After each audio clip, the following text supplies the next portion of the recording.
وفي الاخر بسببها بتفضل سنه سنتين وما بتعملوش نتيجه. انت تقدر تعمل جسم حلو وتبني عضلات اسرع ب10 مرات زي ما انا قدرت اوصل من الشكل ده للشكل ده في اقل من شهرين. ومش انا وبس، انا واكتر من 70 مشترك ومشتركه وصلوا لنتائج كويسه جدا عشان الكام سر دول.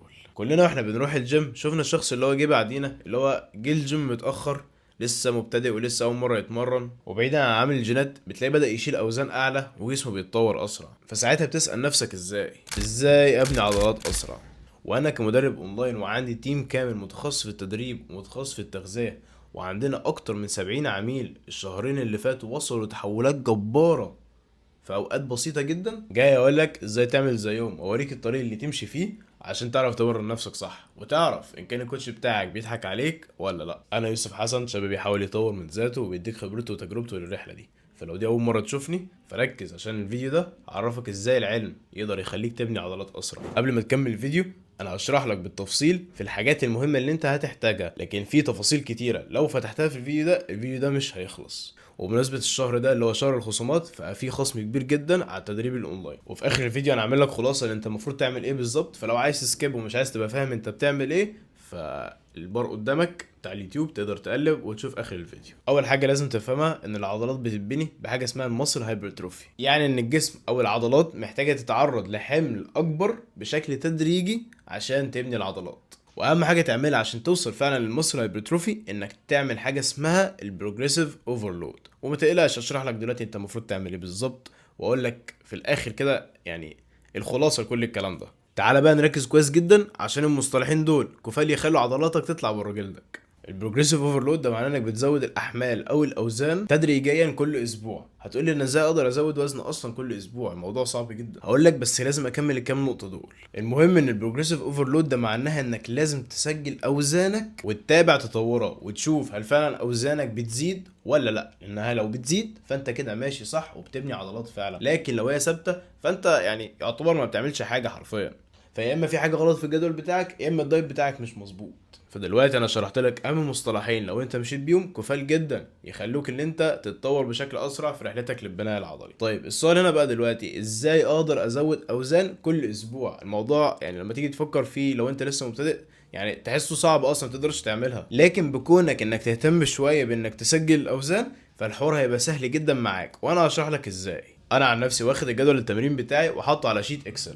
في غيري ممكن ياخد نوت بوك معاه الجيم ويروح يسجل اوزانه، والموضوع ده بيبقى سهل جدا وبسيط، مجرد بس تشتري نوت بوك صغيره وقلم صغير وتروح تسجل اوزانك بعد كل تمرينه. في بقى ناس تانية بتقوم مسجله الاوزان في شات مثلا بتاعها، في ناس بقى تقوم مسجله الاوزان في نوت مثلا على التليفون او اي حاجه. المهم ان انت لازم تسجل الاوزان. انا عن نفسي مع اي مشترك معايا اساسي لازم اقول له انه يسجل الاوزان، فركز معايا عشان مش عايز اطول في النقطه دي. دلوقتي وليكن مثلا انت رايح تلعب تمرينه للتشست، وليكن مثلا تلعب شيست بريس او هتلعب مثلا انكلاين شيست ماشين، المهم انها تمرينه وخلاص. انت بقى اول يوم ليك في الجيم رحت تلعب على الجهاز ده او رحت تلعب التمرينه دي، فالمهم انك اول يوم ليك وانت مراعي التكنيك بتاعك وانت بتلعب لعبت مثلا بوزن معين وليكن 20 كيلو وجبت بيه 10 عدات، وكنت بتجيب اخرك في ال10 عدات. الاسبوع اللي بعده نفس اليوم نفس التمرينه جيت تشوف نفس الوزن هل جبت بيه عدات اكتر ولا فضلت ثابت ولا قليت. ساعتها هي دي بتحكم فعلا هل انت ماشي صح ولا لا، لانك لو زدت في العدات فده معناها انك لازم تزود وزن، لانك مش هتفضل بالوزن اللي هو ال 20 كيلو ده مش هتثبت عليه، فتقوم مزود 25 كيلو تشوف هتقدر تجيب بيها مثلا 5 6 عدات فانت كده ماشي صح. تيجي الاسبوع اللي بعده تشوف بدل ال6 عدات بقوا 8 10 عدات فانت كده ماشي صح. فانت لو مفيش تطور في الاوزان بالشكل ده فده معناها انك ما بتعملش البروجريسيف اوفرلود، وبالتالي انت ما بتوصلش للمسل هايبرتروفي، فبالتالي انت بتاخر رحله تطور عضلاتك.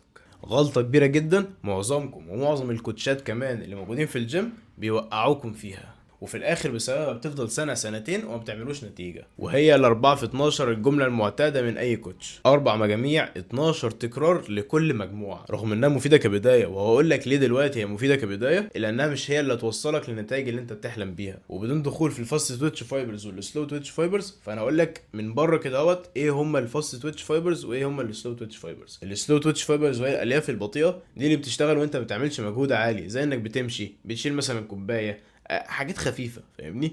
لكن الفاست تويتش فايبرز دي الالياف اللي بتشتغل لما بيبقى في ضغط كبير جدا على العضله، دي الالياف اللي بتشتغل في حاله ان في مجهود كبير بيحصل. فايه اللي بيحصل بالظبط وانت بتتمرن؟ وانت بتتمرن في بدايه التمرينه مثلا اول 6 عدات في التمرينه بيكون الشغال هي السلو تويتش فايبرز. اول ما تلاقي خلاص ان الوزن تقل فعلا وفعلا انت خلاص حاسس ان الدمبل هيقع، ساعتها الفاست تويتش فايبرز هي اللي بتشتغل. فبالتالي طول ما انت وصلت الفاست تويتش فايبرز انها اشتغلت، ساعتها اعرف انك شغال صح. فانك تلعب 4 في 12 واول مجموعتين يكون اوزان خفيفه جدا بتجيب 12 عده ما يكونش شغلت الفاست تويتش فايبرز، يعني انت اول مجموعتين ما لهمش لازمه خالص، بل يمكن كمان اخر مجموعه او اخر كام عده في اخر مجموعه هي اللي فيهم الفايده كلها. فانت اللي عملته انك ضيعت وقت وضيعت مجهود وما وصلتش لنتيجه. المصيبه ان في ناس بتلعب وليكن مثلا عندهم بوش، عندهم تمرين الدفع ورايح يلعب تشيست، فتلاقي اول تمرين عنده التشيست بريس وتاني تمرين عنده تلاقي عنده مثلا فراشه، والتمرينتين دول اصلا بيلعبوا على نفس العضله، يعني انت ما عملتش اي حاجه تانية خالص، مش شغلتش عضله تانية خالص. المهم ان التمرين دي تلاقيها 4 في 12 وتلاقي التمرين ده كمان 4 في 12، يعني انت لاعب 8 مجاميع 4 في 12 في يوم واحد بس للتشيست. والفكره بقى انه يلعب بوش تاني في نفس الاسبوع نفس التمرين نفس كل حاجه، يعني انت لاعب 16 مجموعه لجزء من عضله اللي هي الميدل تشيست. فتخيل كم المصل فتيج او الارهاق العضلي اللي وصلنا له، بدل ما نوصل للمصل هايبرتروفي وصلنا للمصل فتيج. ف 4 في 12 او بمعنى اخر هاي فوليوم لو انتنستي، اللي هو عدد مجاميع اكبر بشده اقل،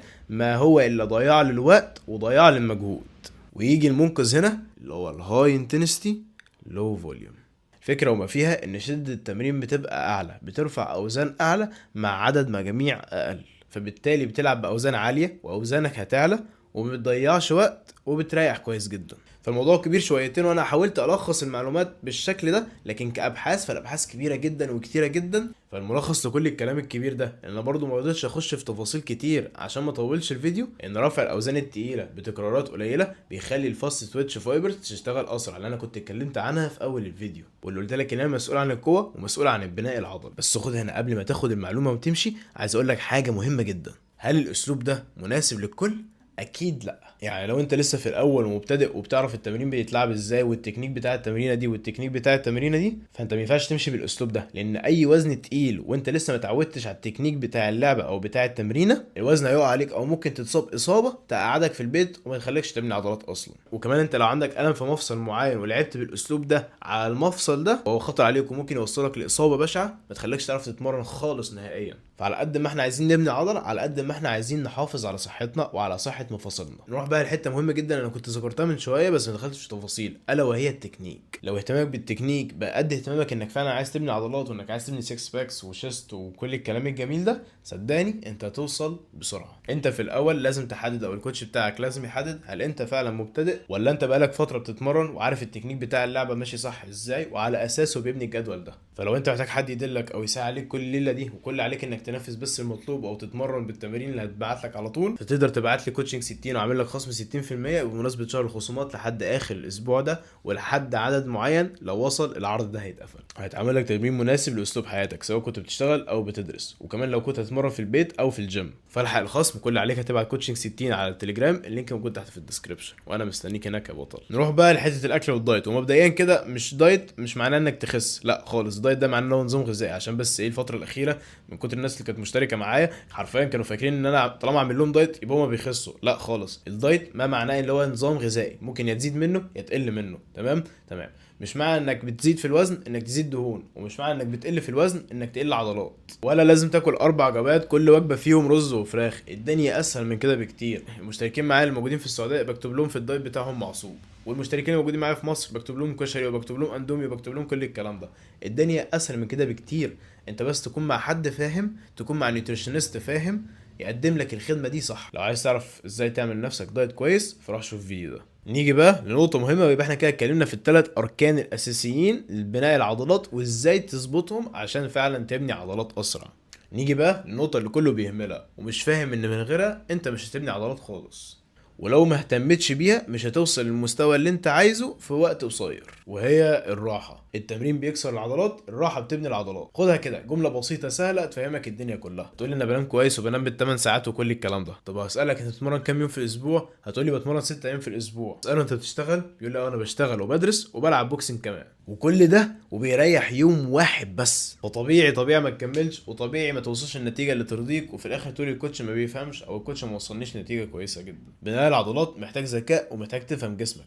جو العتاله وانك تلعب باوزان عاليه والتكنيك مش احسن حاجه وتلعب 6 7 مجاميع، الكلام ده كله ادم. وان كل اللي كان بيعمل نتيجه بكل الكلام ده بيتمرنوا بقالهم سنين كتير، واصلا معروف ان هم ضاربين. ففي المختصر عشان تبقى عارف انت المفروض تعمل ايه لما تقفل الفيديو، كل اللي عليك انك تتمرن، تاكل، تريح. طيب بتتمرن ما تتمرنش مجاميع كتير وتبقى مجاميع ملهاش لازمه. وانت بتتمرن مهم جدا تسجل اوزانك وتشوف كل اسبوع هل في تطور ولا لا. ومن حيث الدايت او النظام الغذائي فانت مش لازم تصعب الدنيا على نفسك عشان تعمل جسم حلو، لا الدنيا سهله، كله بسيط، ممكن تاكل اللي بتحبه وفي الاخر توصل للنتيجه اللي انت عايزها. والنقطه الثالثه، انت من غير الراحه مش هتوصل لهدفك. والراحه ما اقصدش بيها النوم، لا الراحه انا اقصد بيها الايام اللي انت بتريح فيها، وعلى حسب الشغل بتاعك. هل انت بتشتغل كل يوم شغلك صعب ولا لا؟ بتتمرن تمرينه تانية جنب الجيم؟ الدراسه بتاعتك صعبه ولا لا؟ في سفر كتير، في مشاوير كتير؟ كل الكلام ده لازم يتحط في الحسبان وانت بتعمل النظام التدريبي بتاعك والنظام الغذائي بتاعك. فبس كده. انا يمكن في كلام كتير اصلا ما هحطوش في الفيديو ده لان انا حاسس ان انا طولت كتير واديت معلومات كتير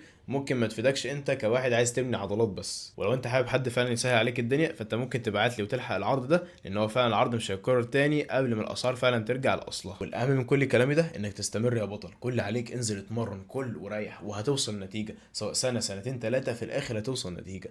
الاهم من كل ده هو الاستمرارية، وخليك بطل قصتك للاخر. بس كده، السلام عليكم.